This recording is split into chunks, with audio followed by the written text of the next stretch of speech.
y'all? I said, what's up, y'all? Look at me when I'm talking to you, bro. Nah, I'm just messing with y'all, man. This your boy Knockout Boxing 86 TV, and we in here. So check this out, bro. Before we get going on our video, smash the like button, subscribe to the channel if you're new here, share the video, turn on your notifications, and don't forget that we live Monday, Wednesday, and Thursday night, 7:30 p.m. Central Time. And we also live every Sunday morning with the Singing OG KQKC Boxing Network, Sunday mornings, 9 a.m. Central Standard Time. And please join the channel for access to exclusive content. Drop super chats and super thanks when you come by the videos and the live streams.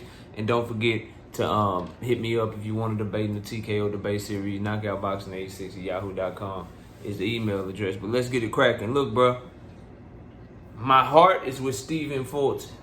My head is with Monster Inoue, bro. Let's break this shit down and let's see who we rocking with in this fight. This our fight prediction for Stephen Cool Boy Fulton and Monster Inoue. Naoya Monster Inoue, 12-round WBC WBO title fight at 122 pounds.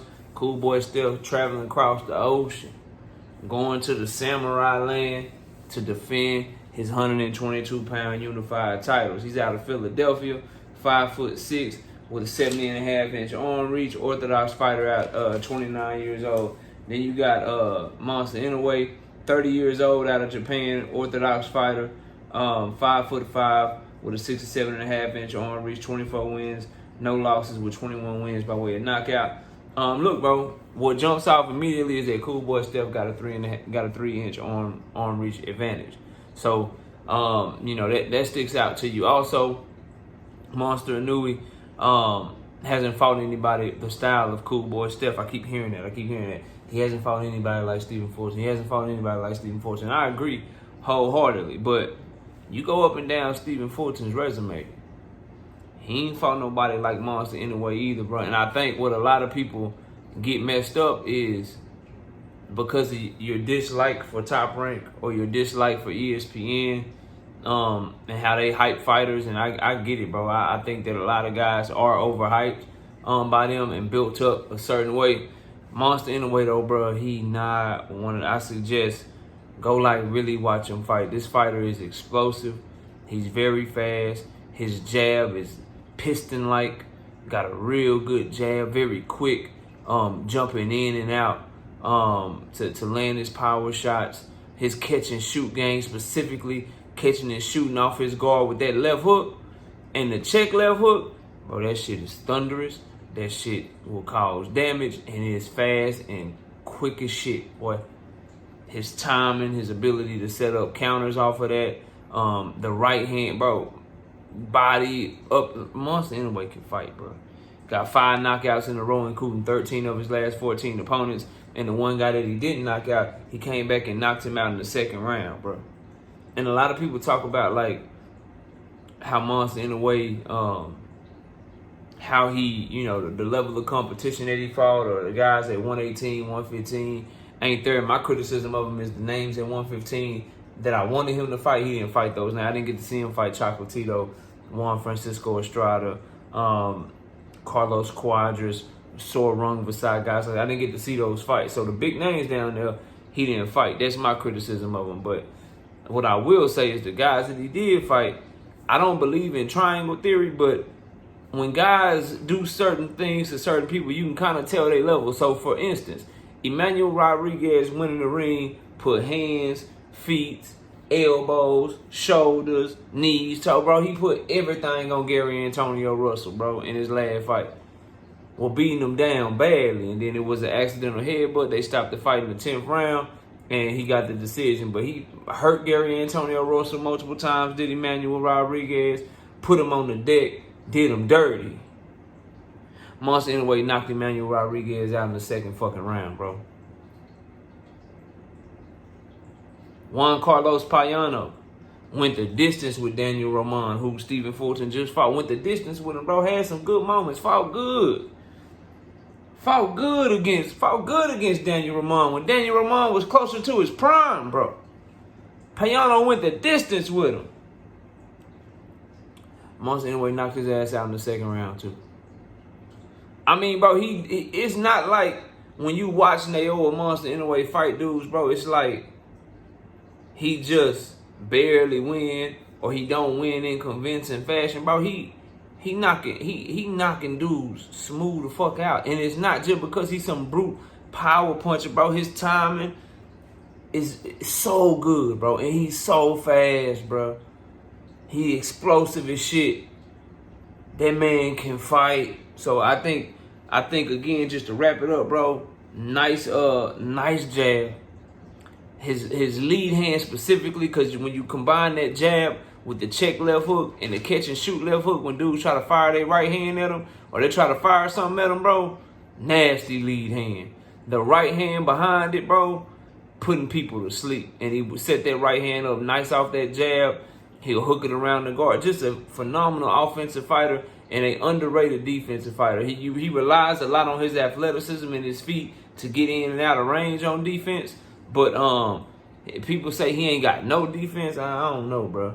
I don't know. The one person I saw him, you know what I'm saying, struggle with a little bit defensively was Nonito Donaire, but that's a great counterpuncher with great timing, Hall of Fame, multiple division champion. Like, I mean, and then he came back, made the adjustments, and got his ass out of there in a round and a half. So, I mean, okay. All right. You know, he learned from that. But really good fighter, bro. Really good fighter is Monster Inoue. Now, Cool Boy Steph, versatile, smooth. Seems like he gets a kick out of beating you in your own game. Oh, you a brawler? I'm a brawl with you, Angelo Leo. Oh, you an inside fighter? You like to throw a bunch of punches? Oh, I'm gonna be on the inside with you and throw a bunch of punches too. Brandon Figueroa.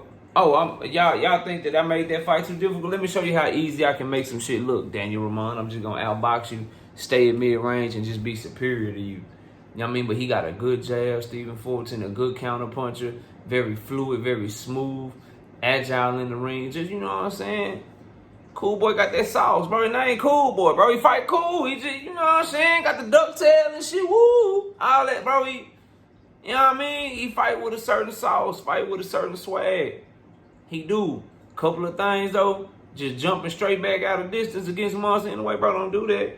Don't try to leave an exchange going straight back, bro. It's a bad habit. That shit, you might not get away with that shit in this fight. The other thing, bro, is the gas tank.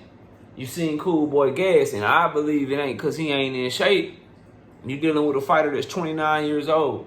We talked about how he got a 70-inch arm reach, 70.5-inch arm reach, about 5'6", 5'7". Homie, that's lightweight size. And you look at him, he a big 122 pounds. You look at him, bro, he been making 122 pounds since 2014, dog. It's 2023, he almost 30 years old. So I believe that weight cut, and he look good on the scale. Don't get me wrong, he look good on the scale just now. I just watched the weigh-in yesterday. But being at that weight for a long time like that, bro, yeah, it could do it to you. So hopefully he made weight the right way. The only person that I see that I'm seeing in today's boxing where they gas tank seem to just be on another level is Earl Spence Jr. I think he's just a natural welterweight, and when he in shape and when he doing his thing, welterweight is the perfect weight for him. Like right now, the man looking phenomenal shape. But that's one thing where Cool Boy, you have seen him gas in the fight, so we'll see how that go. But overall, bro, he ain't really got power like that, but ain't nobody just walking through his shit.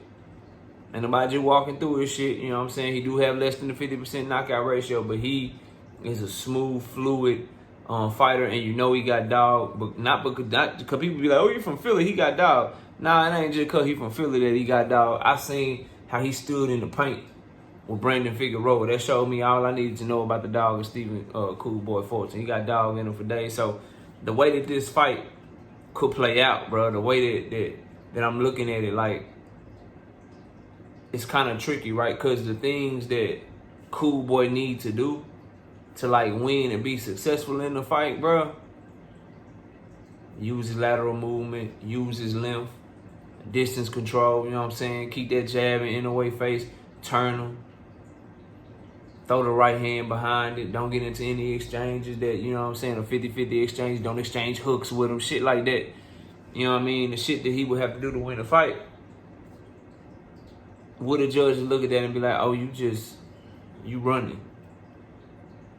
Because it's not going to be aesthetically pleasing to the audience's eye in Japan or to the judges in Japan. It's not going to be, you know what I'm saying, what they looking for. He is the road fighter. So being on the road like that. I know he the champion, but he really got to pursue this fight in a way that he has that challenger mentality where he's the challenger, where he's trying to take the belts of Monster Inoue, because pursuing it like that, I think he got to try to push Monster back behind his jab. If you push him back, you don't give him room to dart in and dart out. But trying to push him back behind your jab, he tying that shit with a right hand. You know what I'm saying? You throw that right hand, he check that bitch with a left hook. Nasty. So, it's a tough ass fight. People telling me how Cool Boy on this whole nother level and all that shit. Look, bro, I like Cool Boy stuff. I do. But, man, let me tell y'all something, bro. This fight, win, lose, or draw, bro, this fight gonna be close. It's gonna be close. Straight up, it's gonna be a close fight. I don't see no washing here, bro. After studying this shit intensely, I don't see no washing here. I don't think nobody from 120, I ain't got shit. 126 down. Ain't nobody just washing Monster like that, bro. Maybe even 130. You want to start talking about washing them, you got to bring some lightweights to the table, fam. But featherweight down, for sure. I have to think about 130. 130 ain't got a whole lot of great fighters down, so I go out 130 down, bro. I ain't shit washing them, shit. Boy, I better go watch Monster fight. So who am I picking in this fight, bro? Y'all see the title, man. I gotta go with my head, bro. I'm going with Monster Inoue in this fight. I think that he can win on the scorecards because of his timing, his ability to punch, and if I think that people are questioning whether or not his power will move up to him. I don't have that question. Move up with him, I don't have that question, bro. I think he could be more explosive at 122. Cutting less weight, and if you look at his punches, bro, the way that they land, the way that they do people's faces, and the way people react to him, his power gonna be just fine at 122, bro. He ain't a guy that's stopping dudes because he at 118. He's stopping dudes because he really cracked like that. You know what I mean? So I ain't got no question about that. My issue for Monster Inoue is gonna be closing that distance. But I think that Cool Boy is such a dog that he ain't finna go in that bitch and just try to use distance and run around and all that. He gonna go in there and he gonna lay it on the line, and that's gonna give Monster Inoue opportunities. And so I think that he can win a decision, but more so importantly, between these two, if he land that right punch, I think that he can win by knockout too. I think he can stop Stephen Fulton at any point in the fight. I think he's capable of stopping that man, bro. Specifically, if Stephen Fulton gets gassed later on in the fight, he could stop that man. So Stephen Fulton, he'd have to win a decision to win. Outbox Monster Inoue behind his jab, and Monster Inoue's jab is not as good as Cool Boy. I think Cool Boy has better cadence to it. He can switch it up. I think he uses it to set up his punches a little bit better. Monster Inoue's jab is more powerful, in my opinion, but more so importantly, his jab really is, you see the jab, then all of a sudden, he turned that jab over into a hook that you ain't see coming, and then that shit, it get ugly for you. You know what I mean? So, I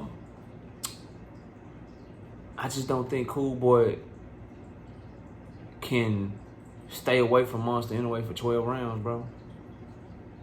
I think at some point he gonna misjudge the distance, maybe get a little tired, go straight back a little bit, go into kind of like a shell, but do it at the wrong time. And I think, believe it or not, I've been talking a lot about the left hook. I think it's gonna be a right hand get through for Monster, bro. I think it's gonna be a straight right get through. I think it's gonna be a straight right get through, bro. And I got him stopping Cool Boy, bro. I know I'm out on the limb. Shit, we've been wrong before, but we were highly accurate and just all the things that I see Cool Boy able to do with the footwork, with the jab. I see Monster able to use his footwork, his quickness to get his shit off too. And he gonna have a hard time at first, I believe, because it is a different style. But I think that Cool Boy is gonna sit at mid-range and kind of try to sit in the fire with him, because Cool Boy got some shit to prove, and he ain't finna come over there to lay down and run and none of that shit. He gonna come there to give Monster opportunities, and I think a lot of people are underestimating the speed and the quickness and the explosiveness of Monster Inoue, and by the time they realize how explosive and quick and fast and how good his timing is, it's gonna be a little too late, bro. it's gonna be a little too late. The main things I need y'all to look out for is Monster Inoue's checking off of that jab to a hook, catching and shooting Stephen Cool Boy Fulton's right hand, because he got a bad habit of throwing that right hand, and then when he bring it back, you know what I'm saying? It's like for show and shit, like you know what I mean, like that. Nah, bro, you need to be tight with that shit. And I think he gonna miss time some shit. Inoue gonna catch that shit by left hook. That could do the damage to him, or I think he gonna get through with a straight right hand, bro. Them the two punches, left hook, straight right hand, and don't underestimate Inoue's body work in this fight to get Stephen Fulton to slow the hell down and stand in front of him, bro. That body work, his body punching is nasty too. He got it all, bro. And so I'm going with Monster Inoue because I always tell y'all when I look at these fights and I break them down, bro, if I can see a guy, if I got two great fighters in front of me, which is what I believe these guys to be, and I can only see one fighter winning one way, but I got another fighter I can see winning multiple ways, I'm going with the fighter that I think can win multiple ways, bro. I'm going with Monster Inoue in this fight. I'm rooting for Stephen Cool Boy Fulton. My goddamn heart is with him. My brain is telling me Monster Inoue, and that's what we rocking with. Y'all let me know who y'all picking below, man. Comment below, smash the like, sub to the channel, share the video, turn on your notifications, and don't forget that we live Monday, Wednesday, and Thursday night. I'll see y'all soon, man. Peace out.